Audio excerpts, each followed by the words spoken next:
ভালোবাসা। Welcome to my another blog. আজকে সকাল সকাল যাচ্ছি চিটং মেডিকেলে। সেখানে আমার ছোটো মেয়ের একটা প্রেজেন্টেশন আছে। প্রফেসর রিয়াদ মাহমুদ স্যারের আন্ডারে কাজ করে, আপনারা সবাই জানেন। তো স্যারের একটা ফাউন্ডেশন থেকে তালুকাটা রোগীদের অনেক সহায়তা করা হয়, তো সেটার উপরে একটা প্রেজেন্টেশন আছে। তো আমি এইসব ব্যাপারে খুব ইন্টারেস্টেড থাকি, তাই সবসময় আমি ইনভাইটেড থাকি, নন মেডিকেল পার্সন হলেও।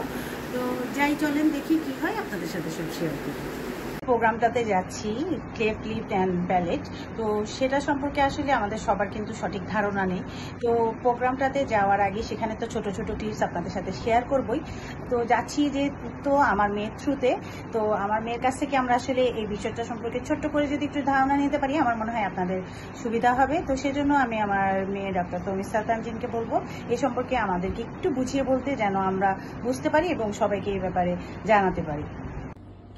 আসসালামু আলাইকুম, আমি ডক্টর তমিসরা তানজিন। অলরেডি আমাকে ইন্ট্রোডিউস করে দিয়েছে। আমরা মেইনলি এখন যে প্রেজেন্টেশনটাতে যাচ্ছি সেটা হচ্ছে একটা ক্লেফট লিপ অ্যান্ড প্যালেটের বাচ্চাদের আমরা কিভাবে হেল্প করছি ওটা রিলেটেড।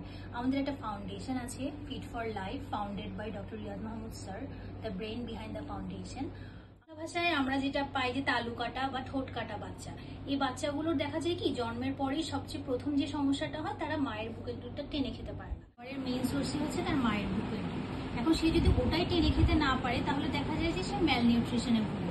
আর যে কোনো একটা তালু কাটা বা ঠোঁট কাটা যে বাচ্চাগুলো, তাদের একটা সার্জারি করতে হয়, lip repair surgery, palate repair surgery. এই সার্জারিগুলো করার জন্য আমাদের একটা নির্দিষ্ট ওজনের প্রয়োজন হয়, যেটা হচ্ছে হয়তো বা 5 কেজি বা 7 কেজি। বাট একটা তালু কাটা এবং ঠোঁট কাটা পেশেন্টের জন্য এই 5 কেজি বা 7 কেজি ওজনটা পর্যন্ত যাওয়া কিন্তু অনেক টাফ, কারণ তারা খেতে পারে না।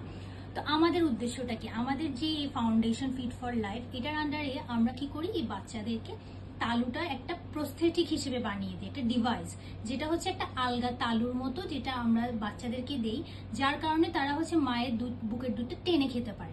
তার সাথে সাথে যখন আমরা একটা বাচ্চার তালুটা থাকে না, সে যখন দুধটা টেনে নেয়, দেখা যায় কি দুধটা কখনো শ্বাসনালীতে চলে যায়, কখনো নাক দিয়ে বের হয়ে চলে আসে। তো এই ধরনের যে কমপ্লিকেশনগুলো, এগুলো অ্যাভয়েড করার জন্য আমাদের এই প্রস্থেটিক ডিভাইসটা অনেক হেল্পফুল। শেষ পর্যন্ত আমরা মেইনলি এই যে ফাউন্ডেশন আমাদের ফিট ফর লাইফ, এটার পিছনে যে ব্রেন অফ দ্য ফাউন্ডেশন, সেটা হচ্ছে আমাদের ডক্টর রিয়াদ মাহমুদ স্যার। ওনারই মেইনলি এই ফাউন্ডেশন, যার আন্ডারে আমরা শ্রম দিয়ে যাচ্ছি বা কাজ করে যাচ্ছি, যাতে বাচ্চাগুলোকে আমরা একটা ভবিষ্যৎ দিতে পারি। সেখানে হচ্ছে আমরা যেটা বলছিলাম যে বাচ্চাদেরকে এই প্লেটটা দিলে কি হচ্ছে, তাকে আমরা আস্তে আস্তে ফিডিংটা দিতে পারছি, তার সেই ওয়েট গেইনটা হচ্ছে।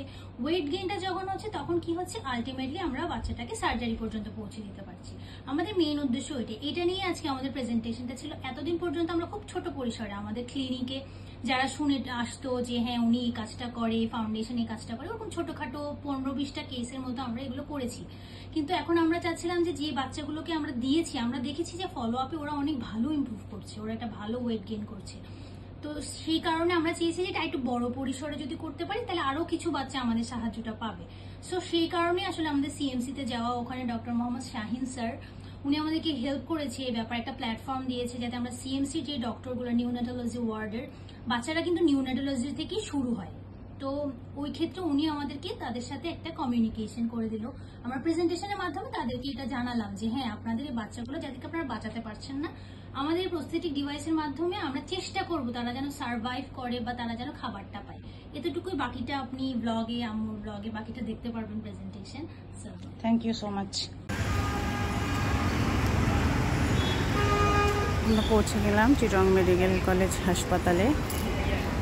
তো বাবু স্যার আসবে আর একজন ডক্টর আসবে, তারপর একসাথে আমরা যেখানে মর্নিং সেশন হয় সেখানে যাব।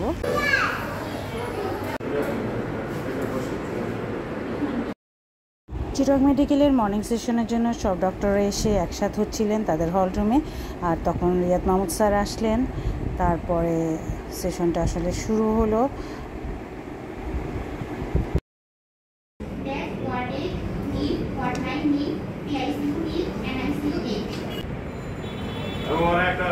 ওই যে চেয়ারগুলো আছে না তোমার, ওই যে চেয়ারগুলো এটা এইভাবে এইভাবে থাকে, যে ইনক্লাইনেশন চেয়ারগুলো মুভ করে, এখন ফেসবুকে দেখি যে এগুলো বিক্রি হয়। তাহলে দেখো একটা বাচ্চাকে আমরা ওইভাবে ওই পদ্ধতিতে দিয়ে বেঁচে গেছি, কিন্তু এটা তো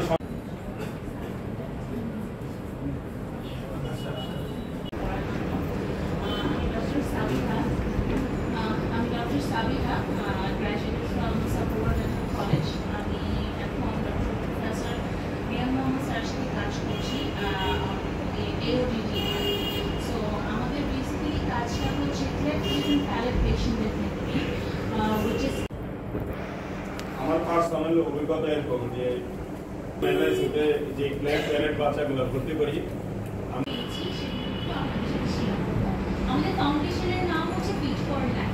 এখানে আমরা দেখছি একটা মোটো আছে, দ্য সুনার দ্য বেটার। এই কথাটার খুব গুরুত্বপূর্ণ একটা অর্থ আছে। এর মানে হচ্ছে আমরা দেখেছি ক্লেফট লিপ বা প্যালেটের বাচ্চারা যত তাড়াতাড়ি আমাদের কাছে আসে আমরা তাদেরকে তত বেশি সাহায্য করি। বাচ্চার বয়স যত বাড়তে থাকে পাই তত তাড়াতাড়ি আমরা তাদেরকে বেশি হেল্প করতে পারি। আমাদের কিছু আর হচ্ছে তার যদিও তাকে বটল দিয়ে ফিডিং দেওয়া হচ্ছিল সেটা তার নাক দিয়ে চলে আসে। তার কন্ট্রিবিউটরি কোনো মেডিকেল হিস্ট্রি, ফ্যামিলি হিস্ট্রি আর সিন্ড্রোমিক অ্যাসোসিয়েশন ছিল না। ইন্ট্রাওরাল এক্সামিনেশনে আমরা তাকে লেফট সাইডে cleft palate and hard palate and লিপের আন্ডারে ক্লাসিফাই করতে পেরেছি। এটা বেবি এঞ্জেল। ফার্স্টে আমরা একটা প্রি অপারেটিভ পিকচার নিয়েছি যেটাতে দেখা যাচ্ছে তার লেফট সাইডে ক্লেফট লিপ অ্যান্ড প্যালেট আছে। আমরা একটা ইমপ্রেশনটা নিয়ে তাকে প্লেটটা দেওয়ার পর now he is improving. This is case paper 6, baby with cleft of soft palate and hard palate.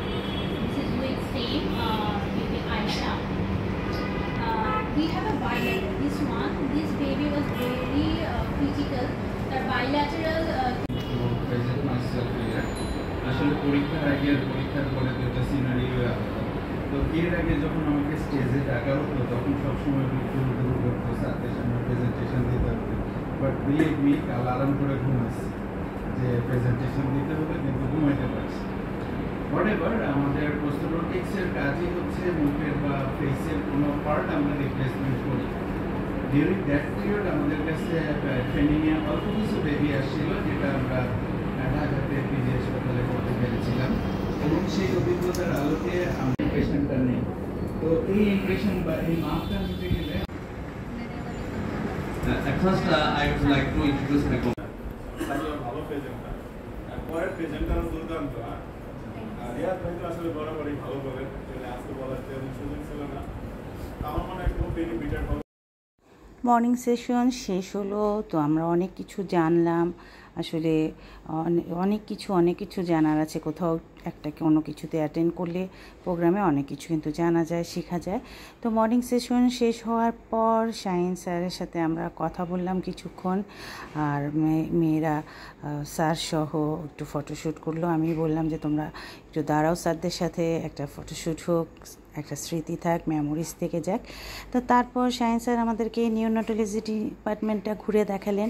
আসলে আমার ফ্যামিলি মেম্বারদেরকে নিয়ে বা আমার পরিচিতদেরকে সাথে আমি চিটং মেডিকেলে অনেকবারই যাওয়া হয়েছে চিকিৎসার জন্য, তো বিভিন্ন ওয়ার্ডেই যাওয়া হয়েছে, কিন্তু এই ওয়ার্ডের মতো আর এত সুন্দর ওয়ার্ড আমি দেখি, এত সুন্দর নিট অ্যান্ড ক্লিন এবং এত বেটার সার্ভিস দেখেই বোঝা গেল যে এখানে সবাই পায়, কারণ ওরা একদম নিউবর্ন বেবি।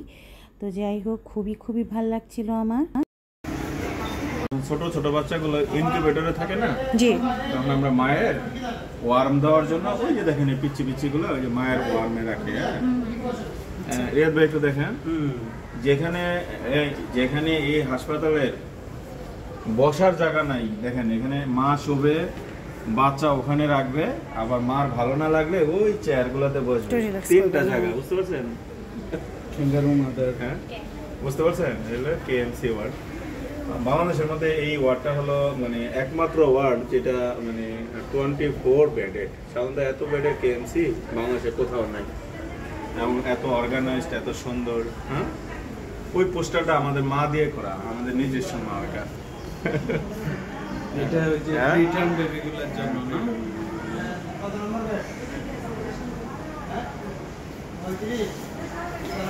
ঠিক আছে, আপনার দরকার, খুব দরকার। দেখেন ডেঞ্জার সাইড মানে কি, একটা বাচ্চা লেথার্জি, খেতে পারে না, hypothermia, hyperthermia, fast breathing, chest training, convulsion আছে, ওকে ভর্তি করতে হবে। মানে আমরা কিছুতেই শিখাইতে পারতেছিলাম না, এখন নবজাতকের এই বেসিক জিনিসগুলো ওই সিস্টারদের লাগে। খুব সুন্দর করে অর্গানাইজ করা ছিল এই ডিপার্টমেন্টটা। তো যাই হোক, ঘুরে খুব ভালো লাগলো, আর সায়েন্স আরও আমাদের দেখালেন, তো সেই জন্য খুবই থ্যাঙ্কস ওনাকে। খুব ভালো লাগলো আজকের সময়টা এই সব গুণী মানুষদের সাথে কাটাতে পেরে।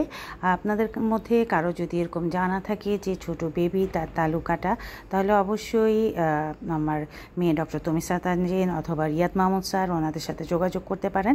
স্যার বসেন vision dental care and implant centre এসে, আর হাইও প্লাজার উপরেও উনি রিয়ানা ডেন্টাল, সেখানেও উনি বসেন ওনার চেম্বার। তো যাই হোক, খুবই উপকৃত হবে যারা জানে না তাদেরকে যদি জানান, এবং অন্তত বাচ্চাগুলোকে সার্জারির আগ পর্যন্ত যে ব্যবস্থাটা করে দেয়া তাদের ফিডিংয়ের, সেটা করতে পারলে আলহামদুলিল্লাহ আমরাও আসলে সবাই খুশি হব সহযোগিতা করতে পারলে। ভালো থাকবেন সবাই, আল্লাহ হাফেজ।